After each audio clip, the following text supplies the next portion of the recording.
Good Tavach, everybody. So I'll tell you a Maisa.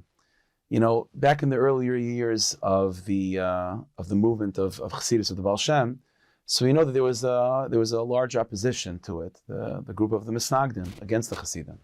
And unfortunately, it is a historical fact, unfortunately, families were broken because of it. You would have one person, let's say a husband, that would become a Chassid, and all of a sudden, you know, the wife and her family were part of the Misnagdim, and literally families, Loleinu, fell apart because of it.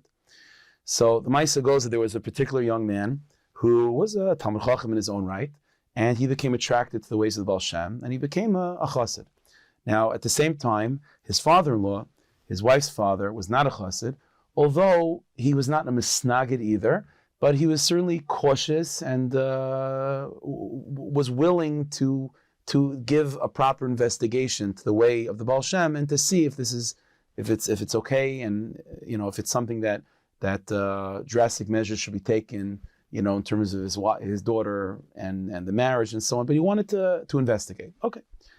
So he figures that in order to figure out whether the way of the Baal Shem is proper and good, and whether it's like too extreme, and if it's going to take his son-in-law off the derech, so he's going to go to the Baal Tanya. Baal Tanya was Tzadikim, one of the great students of Motzei Shabbos at the time, and the town that the Baal Tanya was in was not too far from this particular father-in-law.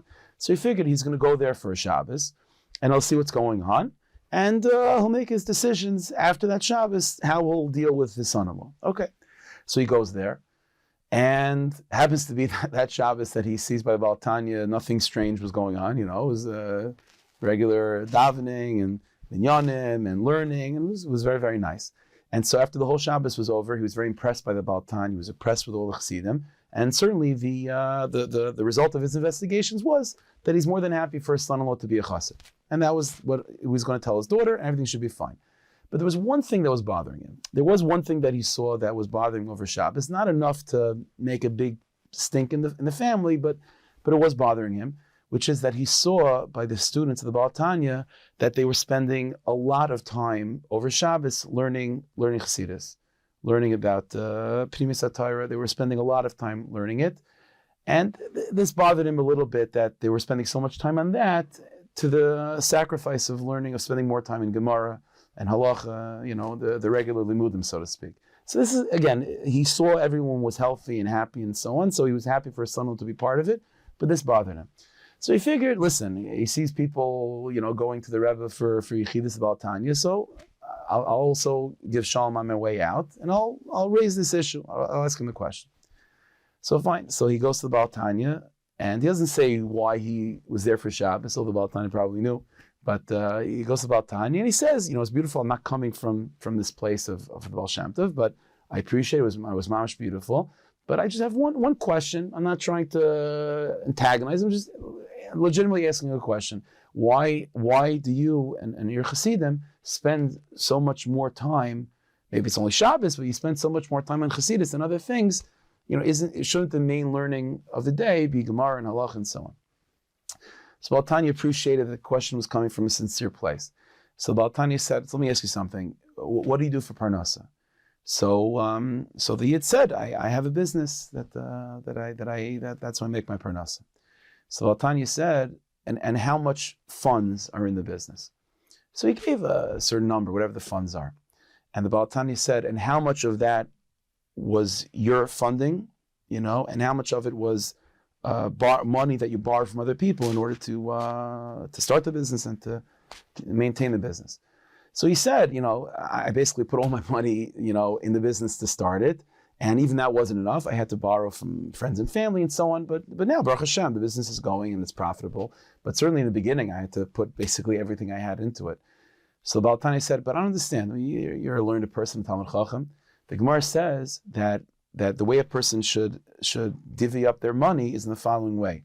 A third of the money, it's a Gemara. The Gemara says a third of one's money should be in real estate. A third of one's money should be in business. And a third of the money should be in cash, in case a person needs it. That's the way it's supposed to be split up. So why didn't you follow that model?"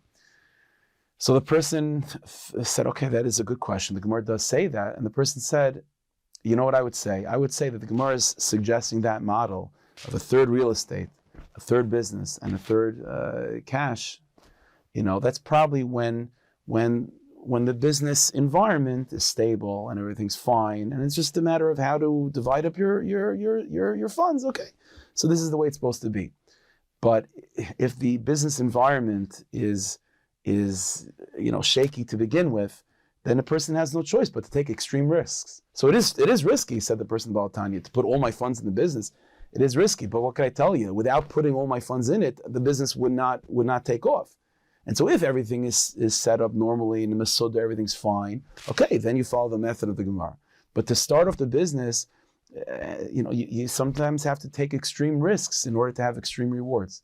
Baal Tanya said, and that's exactly why I tell my Chassidim to learn a lot of Chassidus, is because when everything is normal and healthy and, in Emunah, okay, so then, like the Gemara says, Shlish B'Talmud, Shlish B'Mishnah, you split up your time evenly, and there'll be room for learning Chassidus.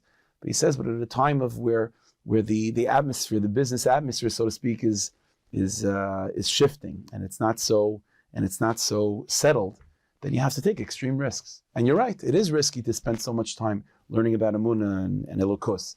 But what can I tell you? Without putting all those funds in the beginning of the business, it's you can't get the business off the ground. And without spending time thinking about the Rabbanu Shloim and learning about Elokus, it's very hard to get one's neshama off the ground. Once things are stable, then you go back to the regular routine. But to get the business going, you have to take extreme risks sometimes. Shem should help us. We should be able to get the business going, to get it off the ground. Whatever it takes to get the business of Yiddishkeit off the ground, the business of Elokus off the ground. Shem should bless us this week. Should be a week of success in that business and all the businesses of Klal Yisrael. A week of Shefa, Bracha, and Atzlacha, V'yis Kol Tzaddik, Meir V'meinu Amen.